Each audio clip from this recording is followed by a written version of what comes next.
आदाब, नमस्कार दोस्तों। मैं हूं आसिफ और आज आपको उत्तर प्रदेश की राजधानी में एक ऐसी जगह लेकर आया हूं जो अपने आप में बिल्कुल अलग और अनोखी है।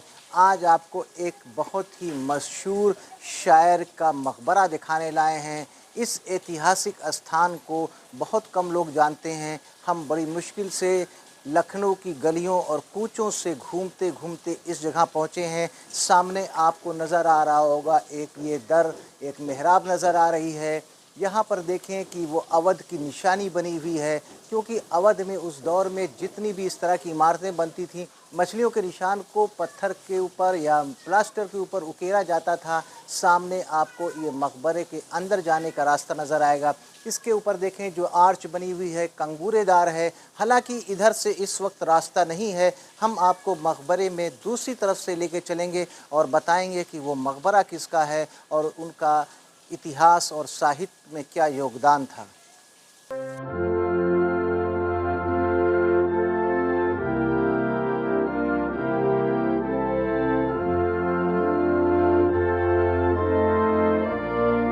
मकबरे में जाने का ये रास्ता था, इसको हमने चुना है। हम अंदर जा रहे हैं और सामने देखिए एक पतला गलियारा नज़र आ रहा है। आपको लखौरी ईंट की दीवार नज़र आ रही होगी। इसी के अंदर हम आपको लेकर चल रहे हैं। यहाँ पर आए तो देखिए लखौरी ईंट की दीवार है, पुरानी इमारत है और इस तरफ भी आपको इसी तरह का गलियारा नज़र आएगा। चूने का जो प्लास्टर उस दौर में किया जाता था वो आज भी यहाँ मौजूद है। सामने हमको वो मकबरा नज़र आ रहा है जिसको दिखाने के लिए हम आपको लेकर यहाँ तक आए हैं। ये लखनऊ के नखास इलाके में पतली गलियों के बीच में मौजूद है। आज हम आपको मिर्ज़ा सलामत अली दबीर का मकबरा दिखाने लाए हैं, जिनका मरसिया खानी में एक अलग ही मुकाम है। उनका इतिहास में अलग एक स्थान है। उनका मकबरा आपके सामने है। हम आपको मकबरे के अंदर ले चलें, उससे पहले उनके इतिहास के बारे में थोड़ा सा आपको बता दें, जिससे कि आपको उनके बारे में समझने और जानने में आसानी हो। मिर्ज़ा सलामत अली का जन्म 1805 ईस्वी में दिल्ली में हुआ था। इनके वालिद का नाम मिर्ज़ा ग़ुलाम हुसैन था और इनको बचपन से ही मरसिया ख़ानी का बहुत ही शौक़ था। इनके शौक़ को देखते हुए इनके वालिद ने मुज़फ़्फ़र हुसैन शाह के पास भेज दिया, जो उस समय के मरसिया ख़ान थे। वहाँ पर उन्होंने मरसिया ख़ानी में महारत हासिल की और फिर एक वक्त आया कि लखनऊ में नवाबों के दरबार में आ गए और 1875 ईस्वी में इनका इंतकाल हो गया। उनके इंतकाल के बाद इस जगह उनको दफन किया गया और आज ये एक मकबरा और इमामबाड़े के रूप में आपके सामने है। अंदर चलें, उससे पहले आपको मैं यहाँ की बनावट दिखा दूँ। देखें कि 3 मेहराबों वाला ये इमामबाड़ा और मकबरा है। उसके ऊपर जो कंगूरेदार डिज़ाइन उकेरी गई है, बहुत ही सादगी से ये मकबरा बना है। हम अंदर चलते हैं। ये मकबरा और इमामबाड़ा एक साथ आपको नज़र आएगा। हम अंदर आए तो हमारे सामने मिर्ज़ा सलामत अली दबीर की कब्र नज़र आ रही है। इसके ऊपर आप देखेंगे तो उनके बारे में लिखा हुआ है, इनकी विलादत कब हुई और उनकी वफ़ात कब हुई, सब कुछ हिजरी सन में लिखा हुआ है। हमने आपको बताया है कि इनका जन्म कब हुआ और इनकी मृत्यु कब हुई। अगर हम अंदर की बनावट देखें तो कितनी सादगी से यहाँ पर आपको ऊपर छत नज़र आएगी। उस प्लास्टर के ऊपर डिज़ाइन उकेरी गई है और वहाँ पर भी पेंटिंग की गई थी। चारों तरफ देखें आपको मेहराब नज़र आएगी। ये मकबरा और इमामबाड़ा एक कंबाइंड है, जहाँ पर मुहर्रम और तमाम ऐसे मौक़ों पर मजलिस मातम होती है।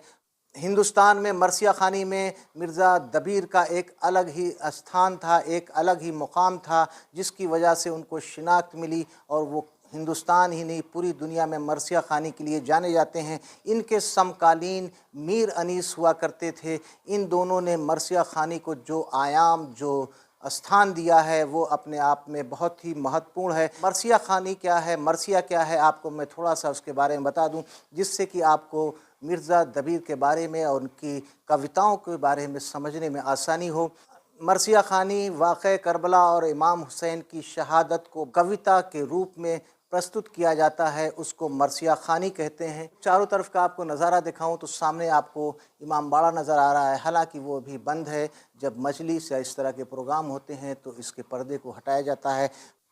जब हम वीडियो शूट कर रहे थे तो हमको यहाँ पर मिर्ज़ा दबीर के वंशज कौसर दबीरी मिले। हम उनसे मिर्ज़ा दबीर और उनके बारे में जानकारी चाहेंगे, उनकी ज़बानी सुनना चाहेंगे, उनकी ज़िंदगी से जुड़ी बातें और कुछ ऐसे क़िस्से जो शायद अभी आपको नहीं मालूम होंगे। हमारे साथ कौसर दबीरी हैं। कौसर दबीरी साहब, आप मिर्ज़ा दबीर के वंशज हैं, आप बताइए इनकी ज़िंदगी से जुड़े कुछ अहम पहलू और इनकी शेर और शायरी किस तरह की थी, और कुछ शेर भी हमारे लोगों को आप सुनाइए। के वालिद अपने उस्ताद के पास लेके गए हैं 13 साल की उम्र में। तो उस्ताद ने पूछा कि आप कुछ कहते हैं। वो उम्र शायद मेरे ख़्याल से 12 ही साल होएगी। तो उसमें उन्होंने एक रुबाई सुनाई अपने उस्ताद को कि किसी का कंधा नगीने पे नाम होता है, किसी का कंधा नगीने पे नाम होता है, किसी की उम्र का लबरेज जाम होता है। अजब सरा है ये दुनिया के जिसमें शाम व सहर, किसी का कूच किसी का मकाम होता है। इसके अलावा हमारे जो ख़ानदान है, जो लगातार जो है चला आ रहा सिलसिला, तो सबसे पहले जो है वो मिर्ज़ा सलामत अली दबीर है। उसके बाद मरसिया ख़ान और मरसिया गोह में उसके बाद जो है मिर्ज़ा जाफ़र औज, उनके बेटे मिर्ज़ा सलामत अली दबीर के बेटे मिर्ज़ा जाफ़र औज, फिर उनके बेटे मिर्ज़ा मोहम्मद ताहिर रफ़ी, फिर उनके बेटे मिर्ज़ा मोहम्मद सादिक़, और फिर उसके बाद मेरे वालिद मिर्ज़ा गौहर दबीरी, और उसके बाद मैं हूँ कौसर आगा और मेरे भाई अफसर दबीरी और कौसर दबीरी और जौहर दबीरी, अथर दबीरी। तो सिलसिला जो है वो छठी पुश्त तक की है, अब 7वीं पुश्त तक की आ रहा है। और इसमें जो है मरसिए की जो खिदमात कर रहे हैं वो हमारी पूरे ख़ानदान खानवादा कर रहा है। और हम लोग जो है वो सिलसिले से जो है वो मरसिए, इसके अलावा सलाम सोज़, इसके अलावा जो है वो तरही महफ़िल और मुसालमे होते हैं, तो उसमें भी शेर कहे जाते हैं और पढ़े जाते हैं। और दबीर साहब के एक मतला 3-4 शेर है, जी वो हाँ, मुलाज़ा सुनाइए कीजिएगा दबीर साहब का। कि है सलामी सोगवारे माहे हैदर चांदनी, है सलामी सोगवारे माहे हैदर चांदनी, अश्क है शबनम बुका करती है शब भर चांदनी। और पाट दरिया का हुआ रोशन रुखे अब्बास से, पाट दरिया का हुआ रोशन रुखे अब्बास से, यहाँ से वहाँ तक बन गई पानी की चादर चांदनी। वाह। और ये शेर ख़ास तौर से मुलाज़ा कीजिएगा कि शिम्र ने चाहा कि हज़रत से जुदा अब्बास हों, शिम्र ने क्या चाहा हो गया? कि हज़रत से जुदा अब्बास हों, ये न समझा चाँद से छूटेगी क्यों कर चांदनी। वाह। और एक महे दाग़े अज़ा में कितने जलवे हैं दबीर, एक महे दाग़े अज़ा में कितने जलवे हैं दबीर, कब्र के अंदर चरागा और बाहर चांदनी। वाह, माशाल्लाह। आपने दबीर साहब का शेर सुना, कौसर साहब की ज़बानी। और ये जो आप लोगों ने अपने सर नेम जो तखल्लुस दबीर लगा रखा है, क्या ये मिर्ज़ा सलामत अली दबीर के बाद से फिर आप लोगों ने इसकी शुरुआत किया? ये सिलसिला जो है वो दबीर साहब के बेटे से स्टार्ट रहा। जी ये पहले जो है मिर्ज़ा सलामत अली दबीर थे, जी। फिर उनका जो बेटे थे मिर्ज़ा जाफ़र औस साहब, फिर मिर्ज़ा जाफ़र औस साहब के बाद मिर्ज़ा मोहम्मद ताहिर रफ़ी, जी। फिर उसके बाद उनके बेटे जो मिर्ज़ा मोहम्मद सादिक़, फिर उनके बेटे मिर्ज़ा गौहर दबीरी, और तखल्लुस जो है वो जुड़ा ही रहा। क्योंकि दबीर साहब किसी तारुफ़ के मोहताज नहीं हैं और उनका खानवादा आज भी खिदमात में लगा है। मेरे जद मिर्ज़ा सलामत दबीर की ये रुबाई मुलाज़ा कीजिएगा कि खुर्शीद सरे शाम कहाँ जाता है, खुर्शीद सरे शाम कहाँ जाता है, रोशन है दबीर पर जहाँ जाता है, और मग़रिब की ही जानिब तो है क़ब्र हैदर, ये शम्मा जलाने को वहाँ जाता है।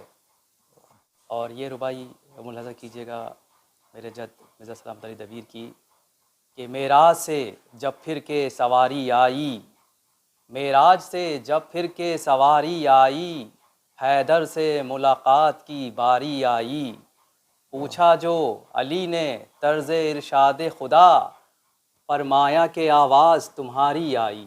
वाह।